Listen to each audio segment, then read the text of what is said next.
진짜 예배. 그래서 진짜 예배는요, 예수님하고 모세가 함께 있어야 진짜 예배입니다. 예수님하고 모세하고 함께 있어야. 그러니까 모세는 율법이고 예수님은 복음이고, 그래서 이 두 개가 없어지는 게 아니에요. 한쪽이 없어지는 게 아니에요.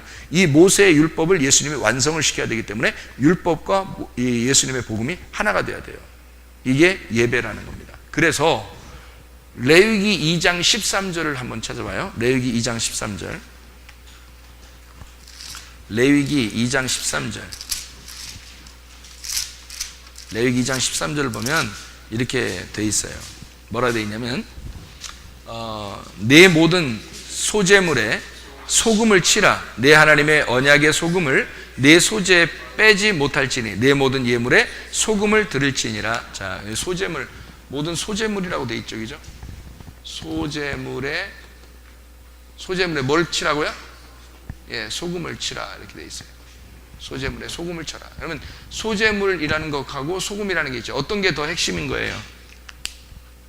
어떤 게 더 핵심이라는 거예요? 여기서 소금이 더 핵심이라는 거예요. 그러면 소금이 핵심이니까 소제물이라는 건 뭐예요? 나하고 이 소금은 예수님인 거죠. 그러니까 이 소제물이 모세라면 이 소금이 예수님인 거죠. 이게 율법이라면 이게 복음인 거죠. 그래서 율법에 복음이 반드시 들어가야 이게 예배가 되는 것이다. 그래서 이 자체를 예배라 이렇게 얘기하는 거죠. 이게 예배.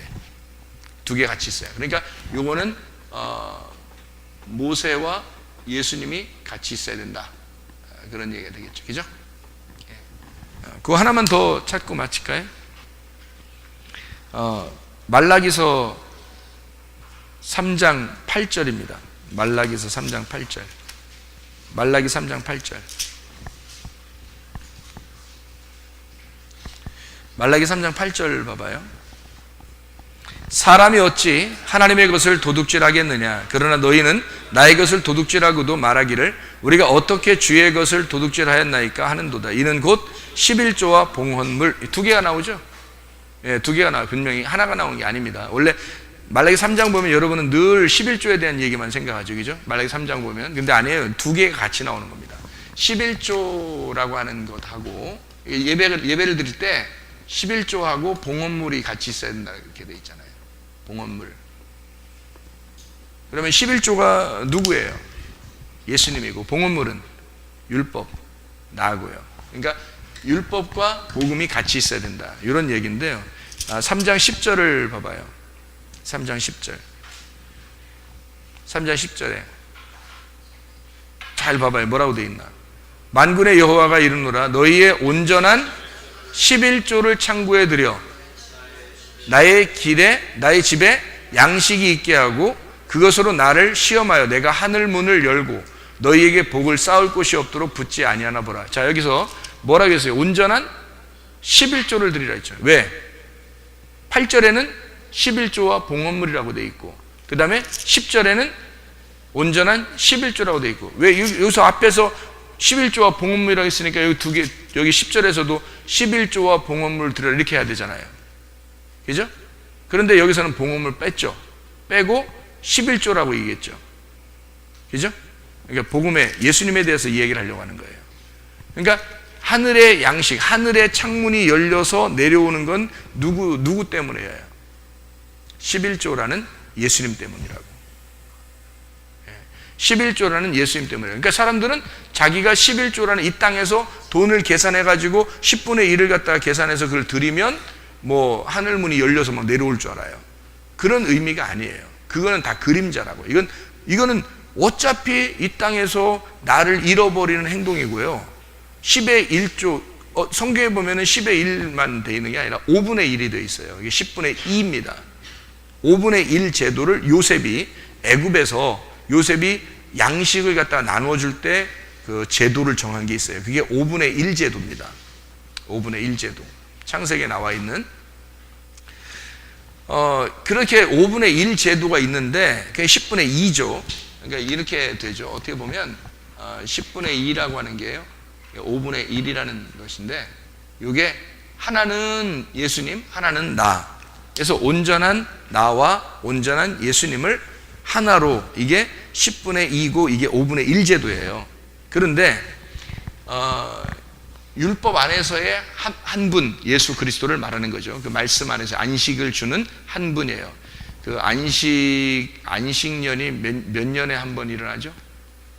50년 만에 한 번 일어나요. 안식년이라는 거예요.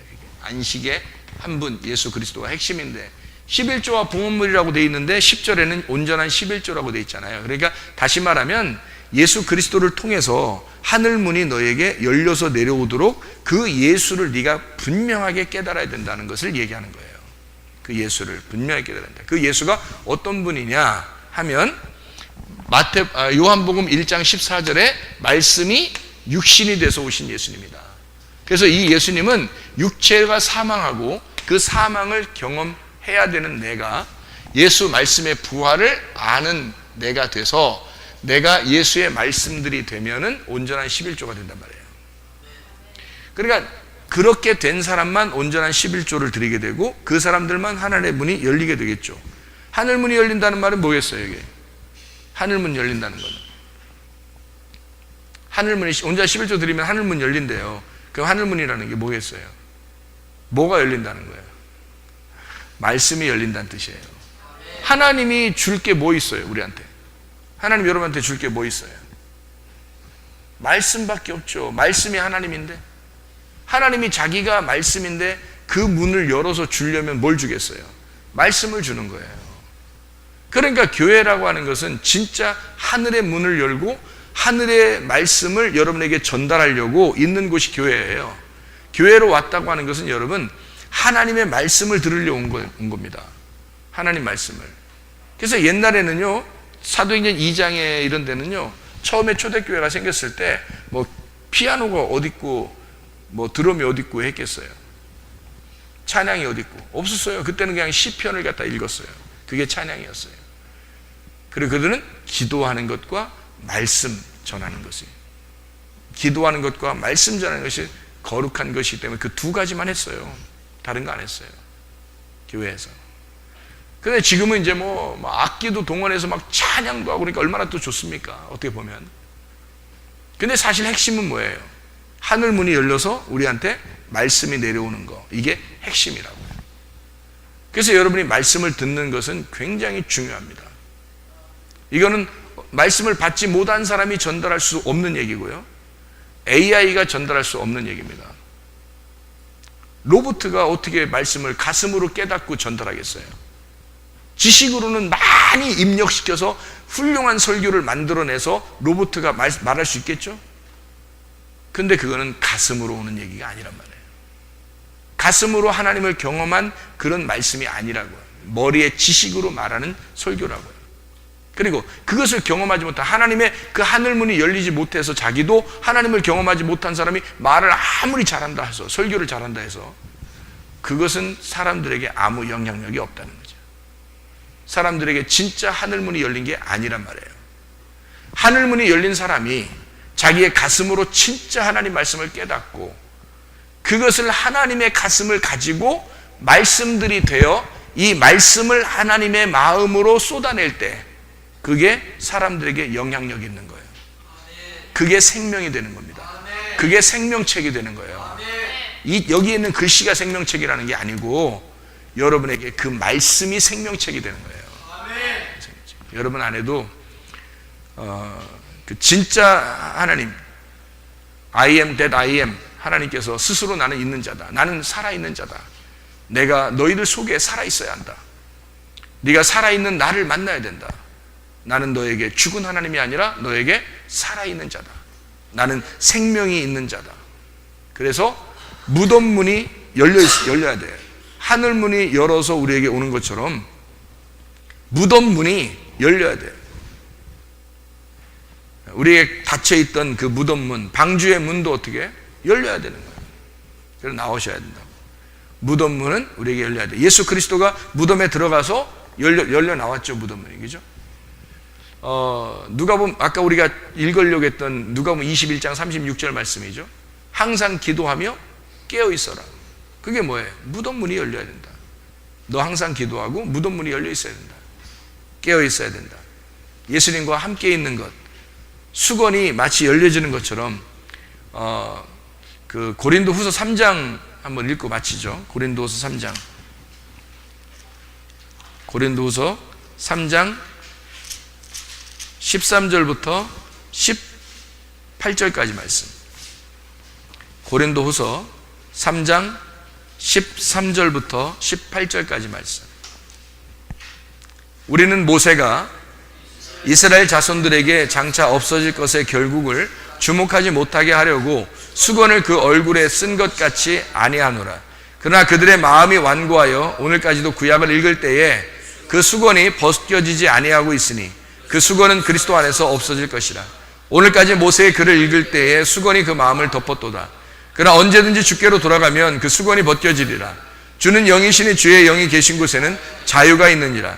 우리가 다 수건을 벗은 얼굴로 거울을 보는 것 같이 주의 영광을 보매 그와 같은 형상으로 변화하여 영광에서 영광에 이르니 곧 주의 영으로 말미암음이니라. 수건이 벗겨져야 된다 그런 말이죠. 주님의 영이 있는 자는 자유롭게 된다. 수건이 벗겨져야 된다. 수건이 덮여 있지 않고 수건이 벗겨져야 된다. 이걸 계시라 그럽니다. 열려졌다, 계시. 그래서 계시가 필요하다는 거예요. 열어져야 된다. 밭의 보화를 발견해야 된다. 보화를 캐내는 자가 그 보화를 캐내서 소개하고, 그리고 그 보화를 발견하고 그 보화를 같이 보고 즐거워하는 자들. 이게 이제 수건이 덮여 있다가 벗겨진 자들이에요. 무덤 문이 열린 거죠. 그거를 성경에서 예수님이 와가지고는 소경을 눈을 뜨게 해주는 거예요. 사도 바울도 처음 예수님 만날 때 눈이 이게 막 비늘이 있고 눈 봉사했다는 걸 자기가 깨달았죠. 그리고 눈이 열리게 됩니다. 그러니까 눈이 벗겨지는 거죠. 그럼 이게 뭐냐? 진리의 말씀을 여기 보화를 캐내면 그럼 우리에게 어떻게 되느냐? 현상이 몸의 건강도 주십니다. 가정의 문제도 해결해 주십니다. 우리도 모르는 사이에 그냥 하나님이 일하기 시작하는 거예요. 나는 하나님 말씀만 받고 하늘의 문이 열리길 바라고 하늘의 문이 열려서 내게 말씀이 떨어지기 시작하면 그 말씀만 사모하기 시작하는데, 다른 거 바라는 게 아닌데 뭐 다른 거 원하는 것도 없는데 그냥 하나님 말씀만 자꾸 원하고 하나님만 달라고 그러고 하나님만 기뻐하고 하나님 안에서만 살려고 그러는데 문제는 해결되고 있더라는 거야. 자기도 모르게 뒤에 따라오면서 그냥 다 모든 만물이 날 따라오고 있더라는 거지. 옛날에는 내가 그 문제 해결해 보려고 했고, 내가 옛날에는 건강해 보려고 했고, 내가 노력해 보고, 내가 이것도 해보고 저것도 해보려고 내가 따라가려고 했는데, 내가 성경도 알아보려고 막 했는데, 연구를 했는데, 근데 이 성경이 날 따라오더라 이거야. 뭐 다른 것들이 날 따라오더라 이거야. 먹을 것과 입을 것이 따라오더라 이거야. 건강도 따라오더라 이거야. 그냥 이 모든 만물이 다 나를 위해서 존재하고 있다라는 거지. 나는 그리스도만 따라가는데 다른 모든 것들이 날 따라오고 있다라는 거지. 그렇게 살아가는 행복한 사람, 진짜 천국을 누리는 주의 백성들이 다 되시기를 바랍니다. 기도하겠습니다. 우리 한 목소리 기도할 때, 하나님, 내가 천국을 누리게 하옵소서. 하나님의 진리의 말씀을 깨닫는 것이 이렇게 중요한 것인 줄을 알고 내가 하나님의 말씀으로 살아가게 하옵소서. 천국을 누리는 주의 백성들이 다 되게 하시옵소서. 기도합니다. 우리 하나님 아버지, 사랑과 은혜를 감사해 드립니다. 아버지 하나님, 주의 말씀이 우리의 속에 거하여 진리의 말씀으로 인하여 천국을 누리며 살아갈 수 있도록 인도해 주시옵소서. 하나님, 모든 만물이 날 위해 존재하게 하시고 내가 그리스도만 위하여 존재하고 그리스도만 따라가는 주의 백성들이 되어 하늘문이 열리고 하늘의 양식이 충만하게 임하고 주의 백성들이 하나님 먹을 것을 인하여 입을 것을 인하여 충만하게 도와 주시옵소서. 하나님, 영적인 축복이 우리에게 있기를 원합니다. 하나님 말씀으로 충만하게 하옵소서. 예수 그리스도 존귀하신 이름 받들어 기도 올려옵나이다. 아멘.